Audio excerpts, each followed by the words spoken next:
Hamilton has been seen by so many people, of course, massive success, but now it's going to get a big, massive global audience on a huge scale, which is great. So many people are going to get the chance to see it now.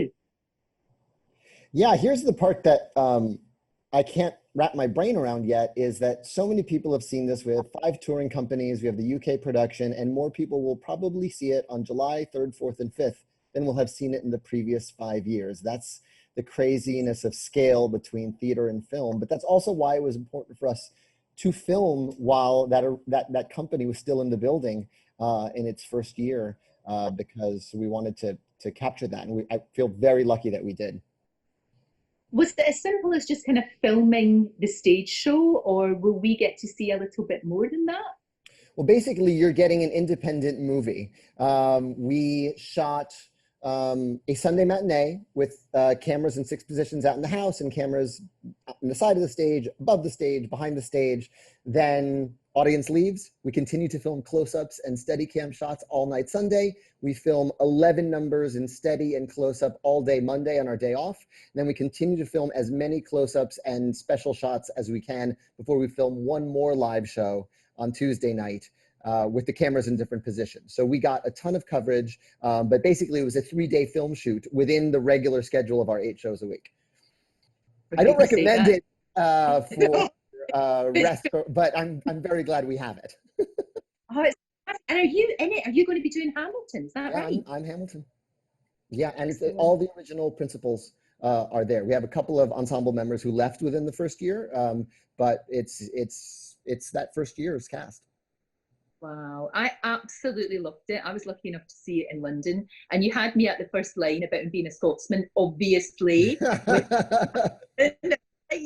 but it was an extraordinary. I mean, the atmosphere was unbelievable, and people.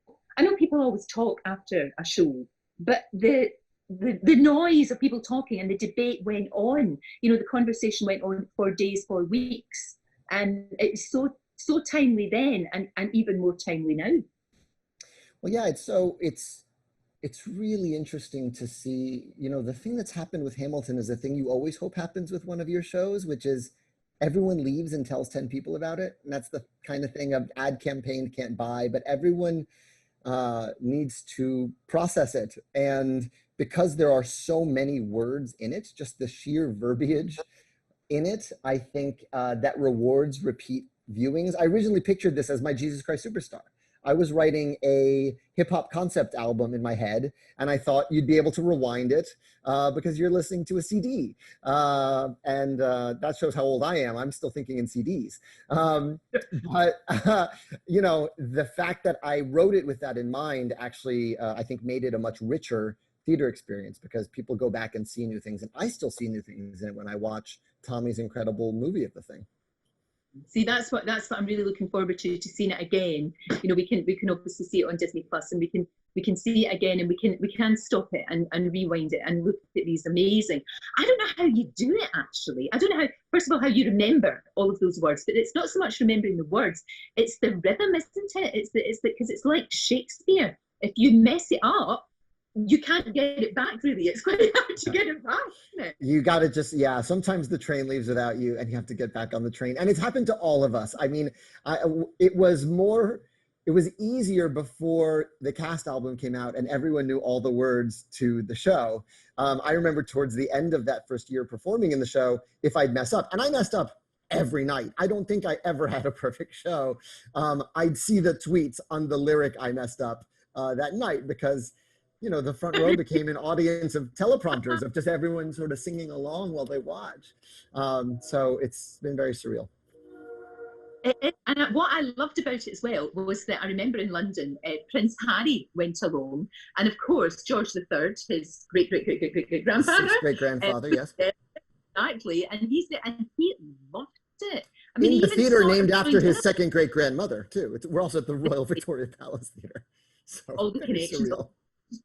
I know he really enjoyed it though. You could tell that it meant a lot to him. Yeah, we were, you know, he had actually seen the show before that. He'd seen it in secret with his wife before that big performance, and they asked us to do a charity performance, and I happened to be in Wales at the time filming, so it was actually very easy for me to get over. It was just a 3-hour drive over to go, see Prince Harry.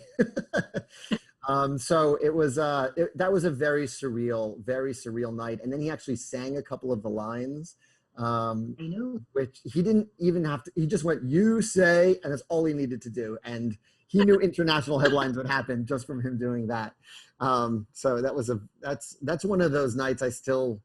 I see it more as an out-of-body experience than a thing that actually happened. It's also one of the themes of the show is that you do what you can in the world, and you also can't control what the world does with it. And I'm thrilled when I see lyrics to Hamilton at Black Lives Matter protests all over the world. I've seen "Past Patiently Waiting" and "History Has Its Eyes on You."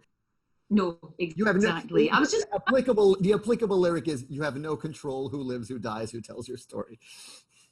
Yeah, that's very true. You're in New York, and you've been badly hit in New York. How is life? How are you doing? How are you coping with this pandemic? I live in a neighborhood that is one of the second highest rates of infection. We've been a lot of the initial pandemic was just inertia, just figuring out life in this time and figuring out what school looked like for my oldest son, who's kindergarten age. It's just been a lot of adjusting and staying home and having the privilege of staying home, honestly, because, Yeah. I have friends who run a neighborhood deli up the street and they don't have the privilege of staying home. They're now essential. So, it's been a really surreal adjustment. Life's a little easier because Zoom kindergarten is over, and so we're into our summer vacation. But even we're all making it up as we go. Well, exactly. We're all just trying to get through it the best that we can, and we have to sometimes rely on ourselves rather than those that are supposed to be in charge, I guess. And I think as well, the arts have never been more important. What you do has never been more important because people really need it. And there's a huge worry over here, especially about the theatre, about the West End. A lot of people are getting really concerned over whether or not it will still be there when we get out of this. Absolutely. And, it's tricky. My calling and my profession is where people gather, whether that is in a theater or whether that's in a movie house. And imagine this pandemic if you didn't have music or books or Netflix. Insert your arts of choice here. But I think it's shown us how essential they are for our souls and for our sanity. And I don't know what the post-COVID theater scene looks like. I'd be taking a guess just as much as anybody else, but I do know that people are hungry for it. I'm grateful we're able to release Hamilton in this time where there's no live theater anywhere, to remind people how magical that is, to go into a room full of strangers and receive a story. I think that's why it's really important, as you were saying, it's like experiencing the show, and it's the nearest thing you'll get to actually being in the theatre without actually being there. And I think that's really, really important right now. Maybe that's the way that we'll have to go in some ways. We don't want to lose that live element, of course we don't, but better that than not having any theatre at all right now. Yeah, well, to quote King George in our show, you'll be back. Like, it may take some time, but we'll be back.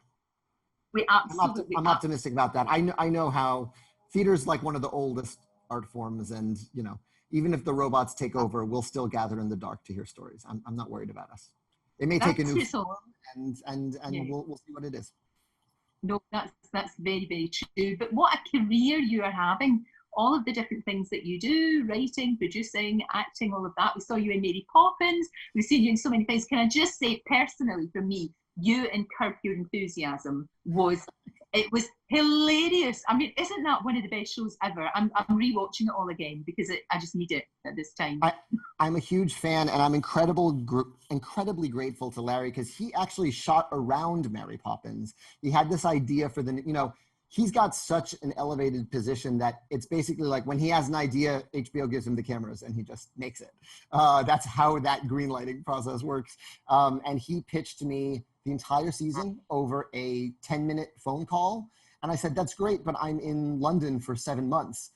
So I filmed the first few scenes when I was home for the Oscars for like one day. And then he shut down production and opened it back up when I wrapped on Poppins to film that summer. So he really like worked it around my availability so that I could be a part of it. And I'm grateful to be a part of the extended Enemies of Larry David universe. Exactly. It's a good band of people. It's a good club to be in. Yes, it's very esteemed company. It's so good to talk to you. And yes, thank likewise. you for everything that you do. I can't wait to see what you're going to come up with next. And in the meantime, we can enjoy Hamilton in our own houses, which will be amazing. Yes. So when Angelica says rewind, you can rewind. You can rewind. Totally fine. Thank you so much. Really appreciate your time. Love to talk to you. Thank you.